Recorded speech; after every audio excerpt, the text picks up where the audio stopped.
الله الله الله امیر حبیب الله الله الله الله امیر حبیب الله امیر حبیب الله الله الله الله امیر حبیب الله الله الله الله. بسم الله الرحمن الرحيم ولا تحسبن الذين قتلوا في سبيل الله أمواتا بل أحياء عند ربهم يرزقون. بسم الله الرحمن الرحیم و به نستعین. هموطنان عزیز، ملت مسلمان و قهرمان و مجاهد کشور، در نخست 105مین سال روز استقلال کشور را برای کافه امت مسلمان افغانستان بخصوص بر مجاهدین و رهروان راه حق تبریک گفته و از بارگاه رب العالمین بر مجاهدین و غازیان و فاتحینی که در راه اسلام زحمت کشیدن و جانهای شیرین خود را قربان کردند و در برابر تجاوز اشغالگران و استعمارگران مبارزات و مجاهدت‌های بی‌نظیر انجام دادند.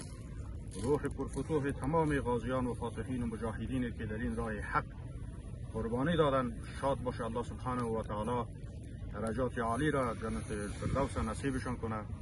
از جمله غازیان و فاتحین و کسانی که در راه اسلام و در مبارزه در برابر اشغالگران و استعمار مبارزه شجاعانه انجام دادند، شهید امیر حبیب الله خان کلکانی از جمله همان کسانی بودند که در راه استقلال کشور زحمات بیشماری را و مجاهدت‌هایی را انجام دادند.